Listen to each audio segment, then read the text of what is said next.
Welcome, ladies and gentlemen, to the event briefing video for this weekend's Max Adventure Race in the Blue Mountains National Park. Really looking forward to welcoming you all down to Glenbrook for a terrific event. Before we get started, I'd like to take this opportunity to acknowledge the traditional custodians upon whose land we will be meeting and pay our respects to their elders past, present and emerging. And one of the most important things I want to talk about today is the event program. The event program has been emailed to all teams. It's also available on the latest news section of the website. The event program has all the information you need to know about this weekend. Timings, exact locations, parking, all those sort of things. So if you haven't already, please have a good read of the event program before coming along to the event. Now there is some safety things I want to go over today to help make Saturday go that much smoother. Firstly, you'll all be competing in teams of 2. That means if you get into any difficulty out on course, the first point of call for assistance will be your teammate. So make sure you stay close together while on the course so you can help your teammate if needed. That also helps with the navigational side of the event. If you do require further assistance out on course, you can grab another team that are coming along the course and provide them with the information that we will need to help you. Send them further along the course to the next transition area or marshal point where they'll be able to pass on that information and we'll be able to get assistance out to you. There are also some emergency contact numbers both on your map and on your course description. So if needed, give one of those a call so we can then initiate the appropriate first aid response. One of the most important safety aspects on the course for Saturday is that all teams will at times be riding along or running along or crossing roads that are open to the public and will have traffic travelling along them. Therefore, whenever travelling along or crossing a road where there is traffic, make sure you give way to any cars firstly. They will not stop for you, you need to stop for them. When travelling along any roads, and this includes plenty of the fire roads that you will be using on your bikes on Saturday, stick to the left, ride in single file like you would out riding your bike on any given weekend. There's also going to be plenty of other users out in the park this weekend. The weather's looking really nice. That means there'll be plenty of walkers, plenty of swimmers, and plenty of mountain bike riders out on the course. They have as much right to be on the course as you do. Please give them the respect they deserve. Let them enjoy the park as much as you will be enjoying it. If you are on some of the more narrow mountain bike trails and there are some faster riders behind you, please stop, let them pass where appropriate. They'll probably call out if they want to come past, so make that happen nice and quickly. That'll actually help you, give you some wheel tracks to follow, but also make your day less stressful and also help them enjoy the park. Speaking of the mountain biking sections of the course, what I just said there about moving aside for faster teams equally applies for other teams doing the event with you. There'll be plenty of opportunities for passing on some of the narrower trails, but if you do come across a team that's obviously moving slower than you are and you'd like to get past, please kindly ask them to move aside when the opportunity presents and they'll be more than happy to duck out of the way. If you do hear that from behind you that another team likes to come past, please duck to the side, let them pass.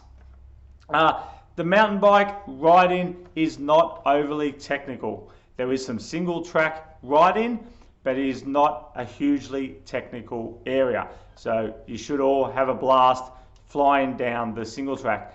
When it gets down towards the bottom of the single track mountain bike leg, you'll see that on your map. It gets a bit more technical in those areas. There is a few small drop-offs and things like that. There's some detour tracks to miss some of those drop-offs, but there are some small drop-offs on the course.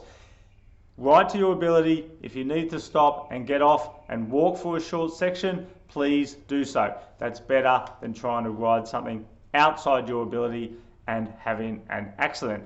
I am very confident though that the vast majority of teams will fly down it, no problems, and even those that do get off for a short distance will only be doing it for a short space of time, and then be back on their bikes in no time and coming down to the bottom with a big smile on their faces.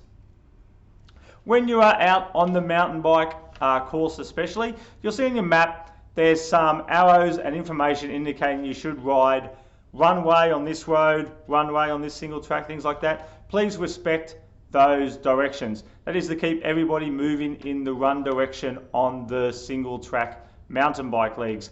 We don't want riders riding against the flow of traffic. So have a look at those arrows. It's generally when you're going down the hill, you're on the single track mountain bike.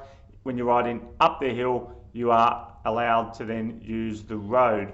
There's also some areas of out of bounds marked on your map. There are areas we don't want you to use, so make sure you avoid using those areas. Any teams caught in the out of bounds areas will incur heavy time penalties, so make sure you carefully avoid those areas. For those of you on the classic course, this year the gorge section of the course will be used. That's through Glenbrook Gorge from the Nepean River up towards Jellybean Pool. That area, there's not a marked trail. You'll be in the creek, rock hopping, getting your feet wet, doing all those sort of things. We will ask that you wear your helmets when doing this leg. That means for some of the classic teams, you'll wear your helmet as you go down, do the kayak, and then come up through the gorge. For other teams, you'll wear your helmet from the start while through the gorge, and then on the kayaks back to Uoka Clearing. I'll explain that more again at the start, but we'll ask that you wear your helmets through that gorge section as an additional safety measure. Novice teams, you will not have to worry about that. The weather is meant to be quite warm on Saturday, so we're going to ask that all teams carry plenty of water. There is not water available on the course apart from the creeks, so you need to carry plenty of water. We recommend a minimum of 2 litres per person. That means 4 litres per team. You could need more if you're going to be out there for an extended period of time. So plan accordingly, make sure you have the capacity to carry plenty of water and actually take it with you. We need you to be wearing footwear at all times. This includes when kayaking. Your feet will get wet on this course when you're going through the gorge section anyway, but when you're on the kayaks, make sure you're wearing footwear. All right. The kayaks have bungs in the bottom of them, so water sits in the bottom of them to help keep them stable. So your feet will get wet either way when sitting in the kayak, but so make sure you're wearing footwear at all times when on the kayaks. When you come down to the event, the National Parks gate at the top of the road could be open, or if not, there are parking machines in the park to pay for your National Park usage fee if you do not have an appropriate National Parks pass. So please make sure when you arrive, if you haven't paid at the gate, that you pay at those machines. Leave your ticket on the windscreen as needed to show that you have paid. When you come along to registration, all your race bags will be lined out. You'll just need to know your race number, come along, collect the appropriate bag. In there will be your map and your course description, welcome letter, a few other things. So make sure when you're planning your course that you use the map and the course description together. That's really helpful for newer teams that haven't done it before. They can sometimes ignore the course description. Make sure you use the course and the map and the course description together when planning your course. There'll also be a timing chip that you'll need to plug into the controls out on course to indicate that you've been there, and a wristband if you want to use that to attach the timing chip to your wrist. Other teams might use a lanyard or anything else that they bring along for them.